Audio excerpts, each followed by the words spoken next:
What's going on, Pretoria? And all the people who drove from Johannesburg. We made it, everybody. We made it. Welcome to the show. Welcome to the show. Oh, I'm so happy to be here. Thank you for coming out. It's been a long time coming. We've been waiting for this. You've been waiting. I've been waiting. It was supposed to happen a long time ago, but then it couldn't happen because of COVID. COVID was happening. I couldn't come back to do the shows. And then they said there's no shows. And then they said the shows are limited. Then they said it's not limited, but now there's still COVID. Then I saw COVID in South Africa. I was like, I'm not going to take that chance. Yeah, because COVID in America was easy. They just asked you. They're like, please don't go outside. And if you did, they were like, well, we tried. Yeah, hey, it was no joke. I saw soldiers kicking people into their houses. Get inside. I'm in my yard. Hey, COVID is coming. So I was like, I'll wait. But I was always coming back. Wow, it's good to be back, y'all. It is so good to be back. So good to be back home. You know, everyone asked me that question, by the way. A lot of people ask me that question. They go like, Trevor, does it still feel like home? Hey? Does it feel like home? Like, is it really home? Guys, it will always feel like home. That doesn't change.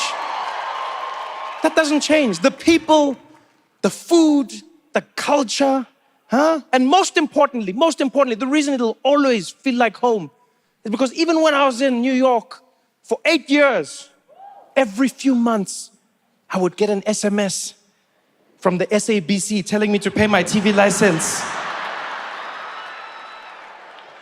Yo, guys, those people are relentless, eh? Those people are relentless. I was in New York, these people were still there. Cling, pay your TV license. You are in arrears, 47 Rand and 60 cents. I would ignore it because I was like, it's probably automated. I don't even live there. They would come back in. Second warning, pay your TV license. 47 Rand and 60 cents. I was like, guys, I don't live there. You must leave me alone. I even replied once. I was like, stop. Unsubscribed. Then they responded, Pay your TV license. 47 Rand, 60 cents. I started ignoring it. A few months later, I got referred to a debt collector. Yeah, because the SABC doesn't play, guys. They're one of the one section that works there is the debt collecting. They don't play games there. Literally, I was minding my own business. I'm walking around in New York City. My phone rings. It was an unknown number, right? And I answered it, because you can when you live in America. You can do these things, you know? Yeah, you can take chances like, because in South Africa, guys, you know. Right. Unknown numbers, unknown problems, yeah? So I answered the phone. I was like, hello? And the voice on the other side was like, hi, Mr. Noah. Am I speaking to Mr. Noah? I was like, yes. Like, hi, Mr. Noah, you speaking to Johan here? I'm calling you from David and Associates. We've been referred your case by the SABC because your account are in arrears and your failure to pay means that we are now going to be attaching your assets. I was like, assets? Plural. That's 47 Rand and 60 cents. He's like, that's right, Mr. Noah, but actually now it has gone up. It is now 49 Rand because of interest. I was like, Johan, listen, man. I don't live in South Africa, so I don't need a TV license because I don't watch TV in South Africa anymore. He's like, well, we don't know that, Mr. Noah. Okay? We don't know where you are or what you are doing. I was like, my man, but you do. You do. No, because, guys, I worked at a show called The Daily Show. They wrote it in the name. So you knew where I was every day. Every day. That's the best alibi. Where is he? He's there. When? Daily. Johan didn't buy that, eh? Johan was like, well, sir, because you didn't go through the correct protocol, then you did not cancel your TV license, so you are still in arrears. I didn't even know there was protocol. Did you know this? Did you know? I didn't know this. What is the protocol? He's like, so you were supposed to go and get an affidavit stating that you no longer have a TV. I'm like, Johan, our police are dealing with too many things in this country. For me now to go to them, can you imagine me walking into a police station? I'm there waiting in the line. Finally, I get up there. Next. Yebo Baba. Yes, can I help you? Yes, so I need an affidavit, please. Okay, what's happening? I don't have a TV. Oh, they stole it. No, they didn't steal it. So you have it? No, I don't have it. No, I don't live here and I don't have a TV. I need to tell the SABC I don't need a TV license. Okay. So what do you want from me? No, I need an affidavit. I need you to write the affidavit. That's what they said. Oh, okay. What's your name? Trevor. Okay, Trevor doesn't have a TV. But how do I know you don't have a TV? I'm like, I don't know. He's like, okay, did you watch Chief Pirates? No. Okay, doesn't know the Chiefs Pirates game, no TV, STEM. What am I doing? It's the most ridiculous thing I've ever heard. He didn't follow the protocol, but Johan was adamant. I'm having an hour-long conversation. We're arguing back and forth. At some point, I said, Johan, I know you're doing your job. Johan. But please, I don't watch TV in South Africa. And then Johan, without missing a beat, is like, Mr. Noah, you might live in America, but we don't know when and where you are coming back and what you are doing. I'm like, what? He's like, yeah, unbeknownst to us, you may be watching TV, yeah. I'm like, what does that mean? What, you think I'm sneaking back into the country to watch Seven de Laan? Yeah, quickly, that Charmaine, make it back to Oppie Coffee, quickly. So I paid. Yeah, it's the right thing to do. I couldn't wait to get back home. I'm so excited. I was like, I have to get back to South Africa. I have to get back to South Africa. I have to get back to see you, to do the shows. Mostly because I'm tired of South Africans terrorizing everybody in my life. I'll explain what I mean. South Africans have become notorious around the world, right? Especially online. Whenever something happens online and South Africans get involved, people know you. Doesn't matter what country they're from. They're like, when South Africans get on Twitter, you must cross the street. And it's the same for me. Every time I announce I'm going to be doing shows in any country that isn't South Africa, yo guys, South Africans get angry, eh? South Africans get angry, start rioting in my mentions. People losing their minds. I'll be like, I'm going to Germany. Recently, I was excited. I was like, I'm going to Paris. I'm going to be doing a show in France. People lost it. Trevor, what the hell? When are you coming back to South Africa? Yeah, Trevor, you think you're better. When are you don't know? You don't want to perform here anymore. Yeah, no, Trevor, this country needs you. Why aren't you coming back? What? You're not South African anymore. What not? My favorite one was one guy who just wrote, we've also got Paris.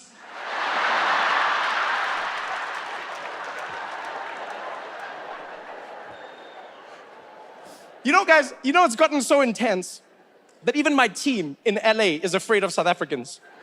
My team in Los Angeles is terrified of you, terrified. Yeah, we'll announce that we're doing a tour, right?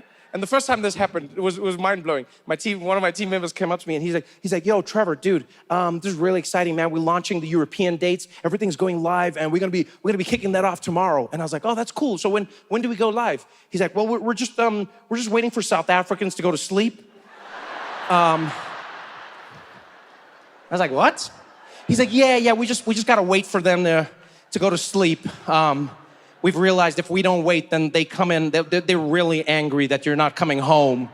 So we wait for them, and then when the last one's asleep, then we load it online. And I'm like, what are they saying? He's like, well, they say a lot of things. Some people say you think you're better than them, and some people say you've forgotten your roots, and look, to be honest, most of them just write this one word, pose.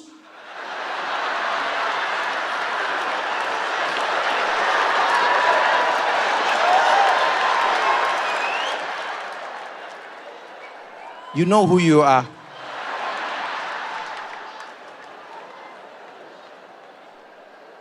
Now I'm busy there trying to explain.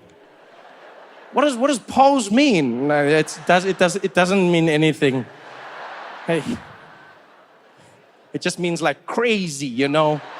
Like, yeah, what a crazy story. Pose.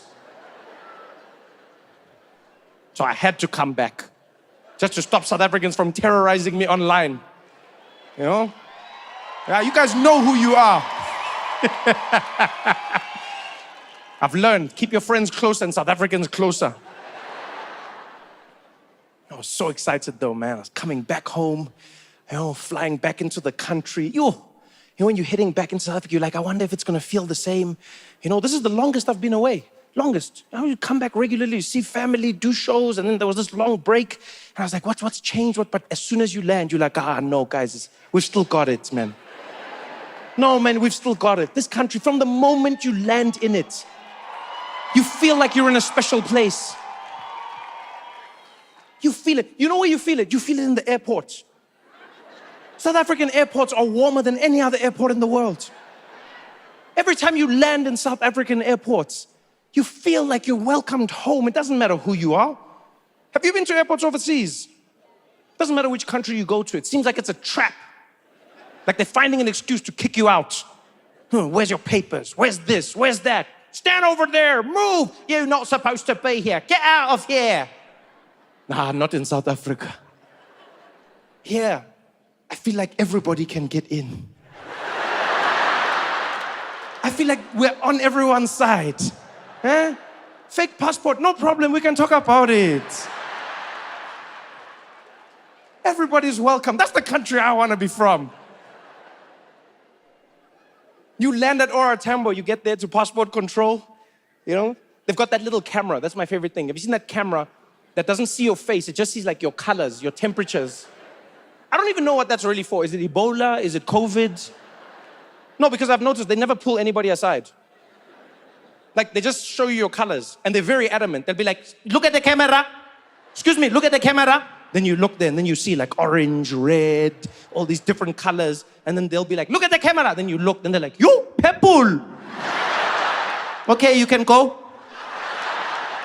You're like, I can? You're like, but I'm purple. What does that mean?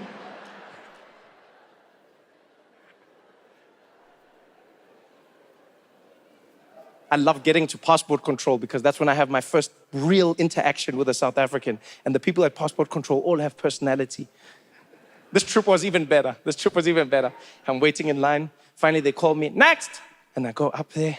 I get there, I give them my passport. I'm like, dumelang. She's like, I was like, riting. She's like, riting. Let me, woo! Trevor, it's my lucky day. Trevor, I can't believe it. Go on, Trevor. Is that you? Oh, Trevor. Oh, Cynthia, woman of Rikimang. Get Trevor. Trevor Noah. Isn't Trevor Manuel? Trevor Noah. The comedian. Trevor Noah. Go day show. Yeah, get Trevor. Now he doesn't have DSTV, that one. Yeah, Trevor, you're back.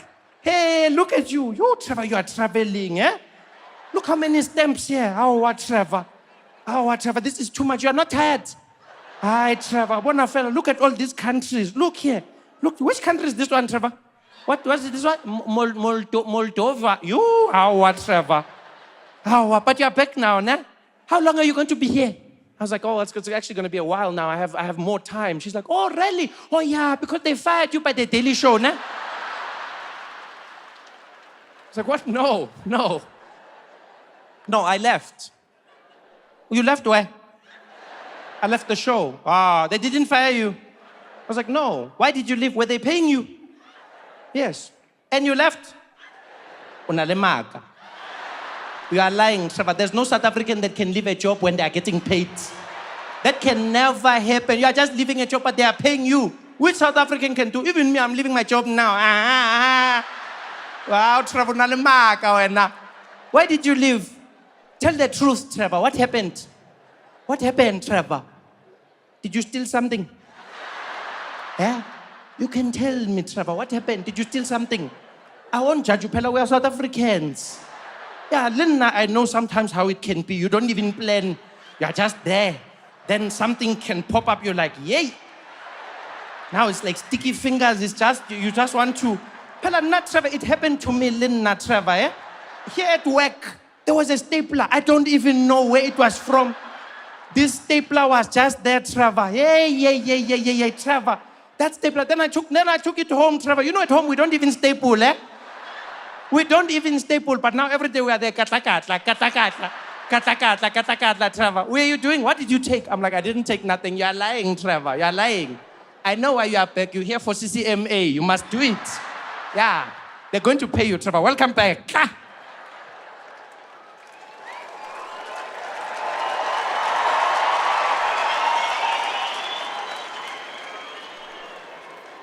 I could feel it. I'm home. Immediately, I was like, this is it, man. There's no other country like this. Oh, and what a journey it's been, people. What a journey it has been. You know, traveling around the country, coming out, doing these shows for you. You know, we went to Cape Town, went to Durban. Here we are in Pretoria. Everyone coming out together. Yo, it's been so much fun. So much. Every place I go to, though, it's interesting. You get a taste of how the people are. You know, like Durban was interesting because I don't know what it is about people in Durban, but it feels like they want to fight with you for no reason all the time. No, even when they're like being nice to you, it feels like they want to fight.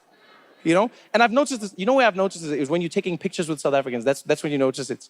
You know? Because South Africans are very different to everyone in the world.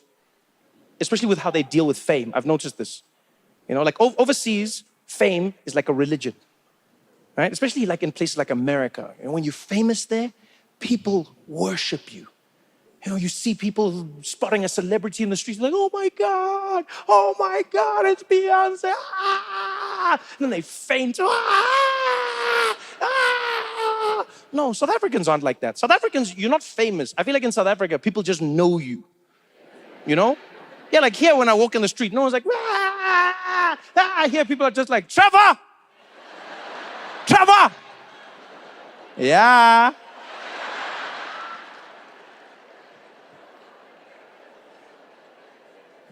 Everywhere it's different. Every single place, it's different. Cape Town was one of my favorites because we were there for a while, you know, and I haven't done shows in Cape Town for a very long time, you know. I haven't done shows in Cape Town for a long time, and so I was there. In fact, the last time I did shows in Cape Town was when the DA was still being led by Lindiwe Mazibuko and was Musi Maimane. Yeah, that's how far it was. And then now when I got there, it was like, wow, I was like, damn, it's been that long. Because now it was like some guy, Oosthuizen or something, and Helen Ziller. I was like, damn. I was like, this is pretty impressive, DA. Yeah, you proved everybody wrong. You showed that once you go black, you can go back. Wow. Look at you.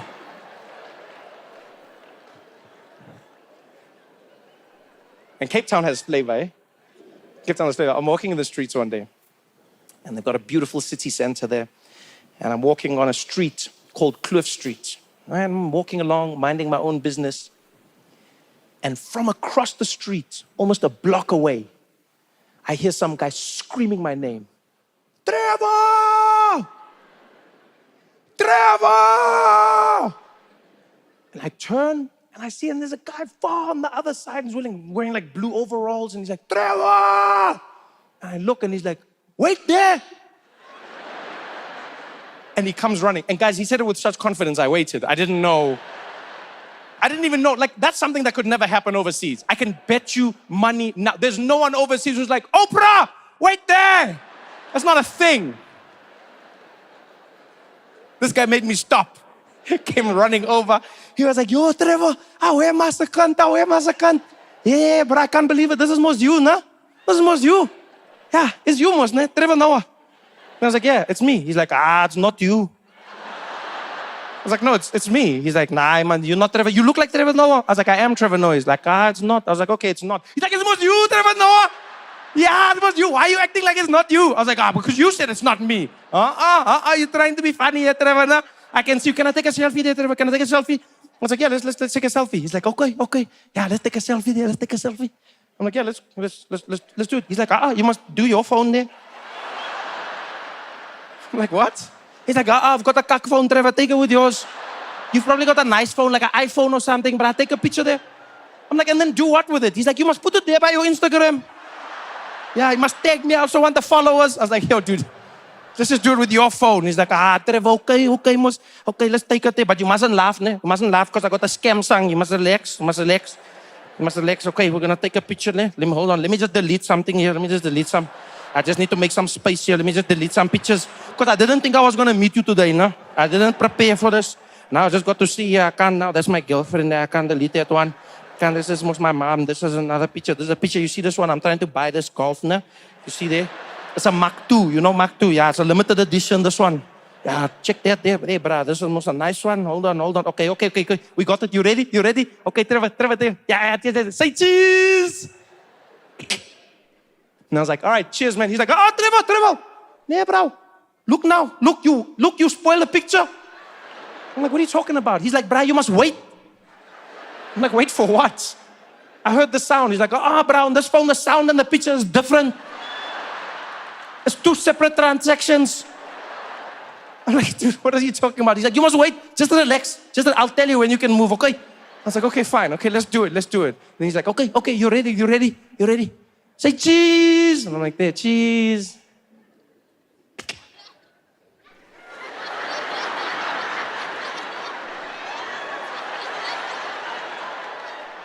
Can we move? Don't move. Just wait, just relax, just stay there. Well, how long does that? Don't talk, you're gonna spoil the picture. Yeah, just pray someone doesn't phone now, but just wait. Okay, yeah, we got it. Nah, Trevor, why you don't smile, brah? Why you don't smile? Why you don't give me that TV smile? You see, you, Trevor, you mustn't ask me for a picture again, man. It never happens to me anywhere in the world. Only here, Mzansi, South Africa.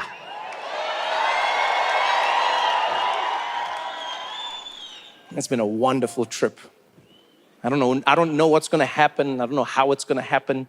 There's never a dull moment in South Africa. Even just flying around the country has been exciting for me. It's been an injection of South Africa. That's what it's felt like. You know, just traveling around, particularly because the flying has changed, right? So I told my team in South Africa, I was like, hey, what's the plan? And they were like, well, they're like, who do you want to fly? How are we flying around the country? I said, we do the usual. We're going to fly with SAA. And then they were like, SAA, it's finished. I'm like, what do you mean it's finished? They're like, yeah, it's gone. SABC and SAA generations, all of it's gone. I'm like, what? What do you mean it's just finished? So how are we flying? They're like, well, you got to choose another one. I was like, well, you recommend. They're like, well, we could do like Fly Safair. I was like, all right, is it good? They're like, well, it's not great, but it's reliable. It'll get you where you need to go. I was like, what do you mean it's not great? They're like, well, they just make you pay for everything, and it's like it's very they just make it very efficient. I didn't realize how efficient. Yo, Fly Safair is on another level, guys. I don't know who's running that airline, but they're serious, eh? They don't waste time. They make sure they make their money. They make you pay for everything. Everything. Yeah, you buy the plane ticket. That's just the beginning of the transaction. Yeah, you want a specific seat, you pay. You want to bring a bag, you pay. Yeah, you want food on the plane, you pay. Yeah, you want to board early, you pay. Those people, they're finding everything, yeah? It's only a matter of time before you're on a Fly Safair flight, and 10 minutes before landing, they come up to your seat like, I'm sorry, sir, it looks like you didn't pay for the landing option. So we're gonna need you to jump out now if you don't mind. You're like, yeah, but can I pay now? Sorry, sir, we don't take cards.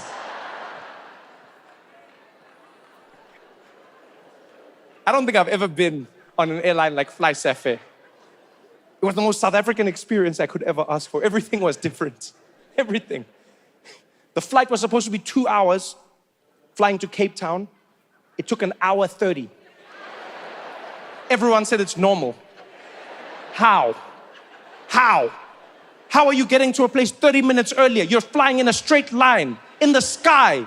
How? People are like, oh, that's what happens with Fly Safair. No, what do you mean that's what happens? Doesn't that freak you out? So what's happening up there? Is the pilot taking shortcuts? He's just there, busy cutting. Yeah, cut here, double up. 10 by stratas, 10 by stratas. Everything on that flight is different. When you land and you get to the gate, you're not allowed to stand up. No one told me that. Yeah, I stood up by myself. I was there. Everyone around me was like, I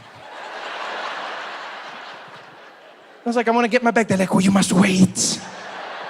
You must wait. Yo, guys, and the way people talk in that plane, it's almost like Flying Safe came with a shambok one day to everyone.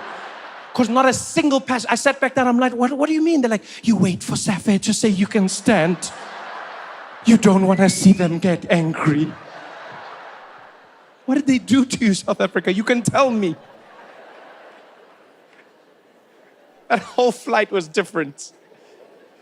Oh, you know what was interesting? There was no recline button. Yeah, that was different. Yeah, there's no, you can't recline your seat. Yeah, the seat is there. And then I got into it. And then I was like, okay, let me relax. And then I was like, whoa, where's the, okay. And then, you know, sometimes you don't know where a thing is. So I was looking, I'm busy pulling things. I'm like, where's and this is something that could only happen in South Africa. There's this Indian guy sitting next to me. And he sees me, because he's fidgeting around, sees me fidgeting. And at some point he turns and he's like, hey, Trevor, what's wrong there, man? And I said, no, man, I can't find the recline button. And without missing a beat, this man was like, oh, no, don't worry. They sell it there when you start flying. Yeah, they're going to bring it with the Pringles and the water and stuff. You can buy it. It's 55 Rand. Guys, he said it so seriously. And I'd paid for so many other things that I believed it. I was like, God damn, this airline is crazy. I was like, what an insane airline. I was like, they make you pay for the recline button? You know what an idiot I looked like when they came with that cart? They was pushing that cart down. I was like, and so what would you like? I was like, can I please have the recline button? I want to lean back. Everything on Fly Safe was fun. Everything. My favorite thing on Fly Safe is that it feels personal. That's what I like. You know, I feel like I'm on a South African airline and it feels personal, feels intimate. I feel like they're flying me, mostly because they look at me. You know, when they're making the announcements, you see who's making the announcements. That doesn't happen when you fly anymore. Flying has become so impersonal. You know, they just put down that video monitor and then you just watch a little safety video. You know, there's no warmth, there's no character. You've seen it probably when you travel, when you leave South Africa. You know, like when you fly Emirates, you know, and then they'll be like, please watch the safety video. And then the video comes on. شكرا خيلت ولا خيلت ورليلا إماراتي شكرا دايلا كتور ورليلا السلام عليكم ما لكرليلا ولا كتورو تاجي إماراتي كديلا ولا كتيلا كا حبيبي لكرلويا يلا يرتا كترلوا ده كا إماراتي هايتكورا لكيدا محمي خليا لا بنصل كدراينا أعطي خليل بردينا بودليا شكرا. Welcome to Emirates. That's not personal. That's not for me. Fly Safe feels like it's custom made. You see the person, they take that telephone off the wall. On our flight, they had one person making the announcement and another person doing the actions. Yo, guys, I was having the time of my life. Because that woman took the phone and she's like, welcome, ladies and gentlemen, aboard this Fly Safe flight.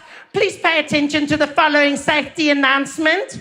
You will find the seatbelt will be fastened like this. And unfastened like this.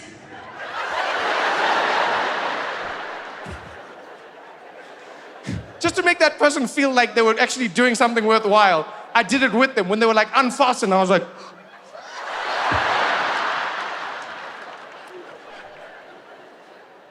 Please also note you will find a life vest under your seat in case of a water landing emergency. Place it over your head and pull the strips to inflate the jacket.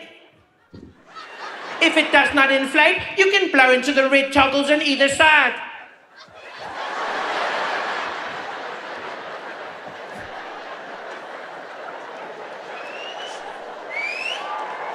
I love it. It was interesting. It was unique. It felt like I was home. You know, the whole flying experience felt like... The only thing that doesn't feel unique is the pilots. That's what I've noticed, actually everywhere in the world. If you want to feel what a country's like, listen to the flight attendants. right? But then the pilots, no matter where you are all the same. It's almost like they went to the same school where they've been trained the same way to... Are you kidding me? They're like, Cyril has many jobs. How many jobs? Are we just gonna find out by surprise? Huh? One day I'm gonna open my Uber app and I'll just see Cyril is on the way. You're like, this guy takes Tumamina seriously, eh?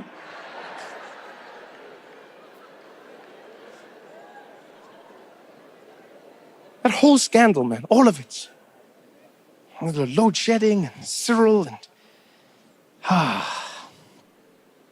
But I'll still choose this country.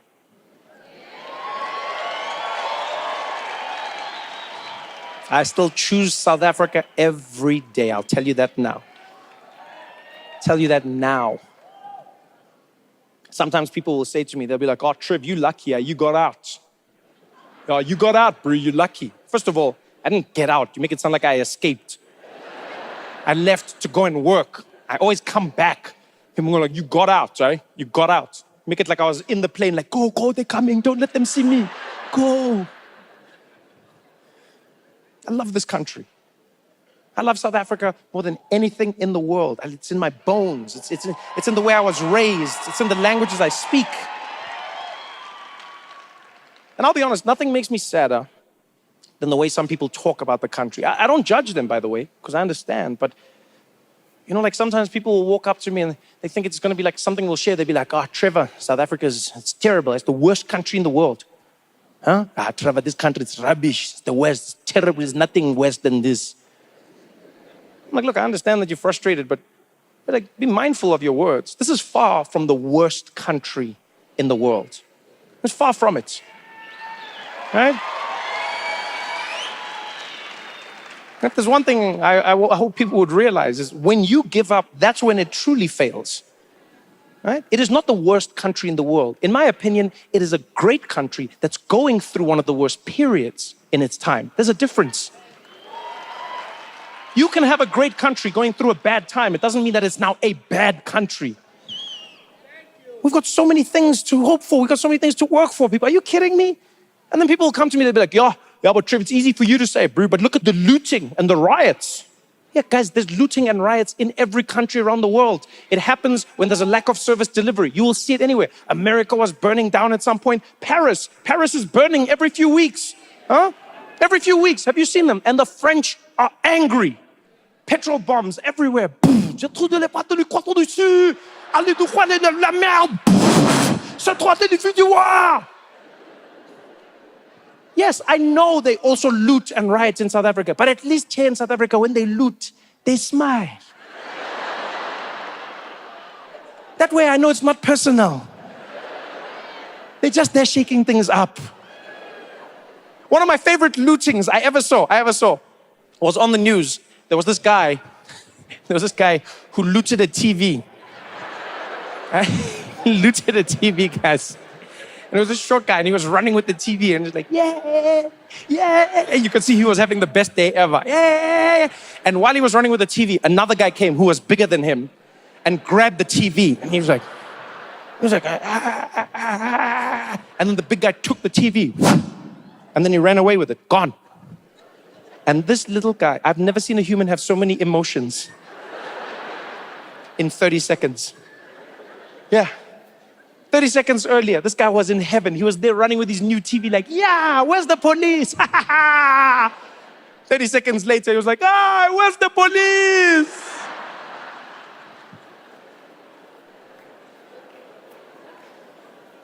I'll take it any day of the week. People be like, yeah, you know, you say that, Trevor, you say that, eh? You say that. Yeah, but what about the crime? What about the crime, Trevor? Huh? Yes, I admit it, the crime is terrible. It's out of control. We have to do something about it. We have to fight against it, you know? But the thing that gives me hope is that it's a problem that has a solution. Economists have shown time and time again around the world that when there's a high rate of crime, it is often tied to a high rate of unemployment. And so if you work to fix that unemployment, you are then solving the problem of crime. They've shown this time and time again. It is not an easy problem to fix, but it is fixable. People are like, yeah, but you're in America, bro, you're lucky. You know, you don't even have crime. It's like, okay, first of all, there is crime. And second of all, there's something else that we don't have in South Africa, mass shootings. Yeah. Yeah, that's the craziest thing ever. Just randomly, you're in a room, in a public space, anywhere. Someone comes in, giant gun, starts shooting. Ga, ga, ga, ga, ga, ga, ga, ga. 10 people, 20 people, 50 people, 100 people, dead. Why? Nobody knows. Imagine that. Now you're dead. You don't know why. Just getting into heaven. Ah. I know they're both terrible, guys, but for me, I'll choose crime, eh? No, because even with crime, at least there's a moment where I know there's hope, where I can be like, okay, but let me take my SIM card and delete my browser history.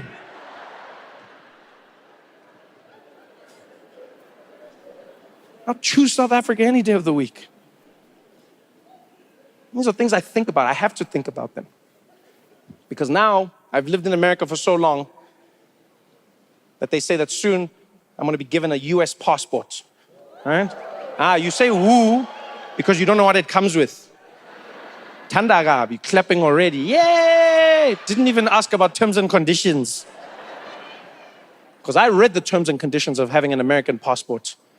There are many things that I don't like. First and foremost, I will have to be subject to the American legal system. Yeah. I'm not enthusiastic about that, I'm not gonna lie. Because I never planned to do anything wrong in America. But in the back of my head, I always thought if something was to be done by me, I felt good knowing they would have to deport me.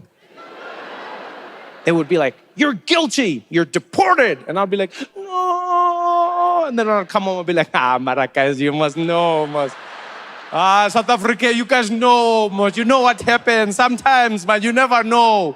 Why did Rihanna leave her iPhone like that?